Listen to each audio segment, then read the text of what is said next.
আপনাদেরকে মোবারকবাদ যারা 5 ওয়াক্ত নামাজ আদায় করেন। যারা আমরা আদায় করি না, আল্লাহ আমাদেরকে আদায় করার মন মানসিকতা দান করুন। আমরা প্রায় সময় একটা আফসোস করে থাকি, নামাজ অবস্থায় আমাদের নামাজে মনোযোগটা থাকে না।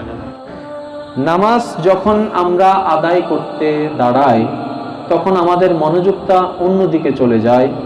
হাজার কিছু মনে পড়ে নামাজের ভিতরে। অন্য সময় যে কথাগুলো মনে পড়ে না, নামাজ অবস্থায় ওই কথাগুলো মনে পড়বে। মনোযোগ যতটুক নামাজে দিতে চাই অতটুক দিতে পারি না। প্রত্যেকটা নামাজের 99.99% আনুমানিক নামাজের মনের এই একটা আফসোস আছে, চাই একটু মনোযোগ দিয়ে নামাজ পড়তে, হয়তো আমাদের সেই নামাজের মনোযোগটা হয় না। মনে রাখবেন, মানুষের হাত পা মানুষের কন্ট্রোলে, কিন্তু মন মানুষের কন্ট্রোলে নাই। আর মন জিনিসটা কখনো খালি থাকতে পারে না। খুব খেয়াল করবেন কথা, মন জিনিসটা খালি থাকতে, এটা মনের অভ্যাস। মন কোনো না কোনো একটা কিছু নিয়ে ব্যস্ত থাকাটাই হচ্ছে মনের অভ্যাস।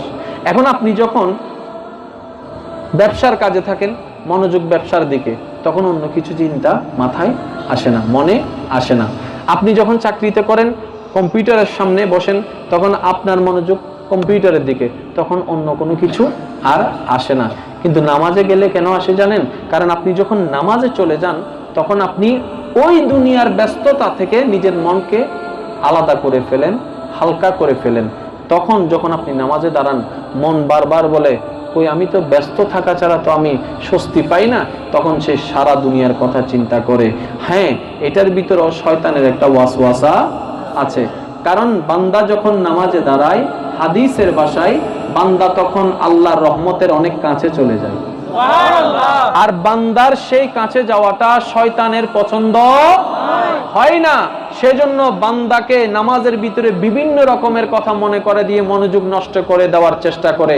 এমনও অনেক নামাজির হয় যে নামাজের মধ্যে একটা কনফিউশন তৈরি করে দেয়, 3 রাকাত হলো নাকি 2 রাকাত হলো, বসেছিলাম নাকি দাঁড়াইছিলাম, তাসবিহ কি একবার পড়েছি নাকি 10 বার পড়েছি, একটা কনফিউশন তৈরি করে দেয়। এগুলো সব শয়তানের পক্ষ থেকে। শয়তানে চায় মানুষকে নার্ভাস করে ওই নামাজ থেকে দূরে আনতে। মনে রাখবেন, আমরা হলাম বান্দা, নামাজের হুকুমদাতা আল্লাহ। আমার আল্লাহ হুকুম দিয়েছেন, বান্দা নামাজ পড়ো। আমাদের কাজ হচ্ছে নামাজ পড়া। হচ্ছে কি হচ্ছে না, সর্বাত্মক আমরা চেষ্টা করব নামাজকে পবিত্র করে, সুন্দর করে একটা গিফট আকারে মওলার রহমতের দরবারে পেশ করার জন্য। কবুল করবে কি করবে না সেটা একান্তই মওলার ইচ্ছা। সেটা একান্তই কার ইচ্ছা? মওলার ইচ্ছা।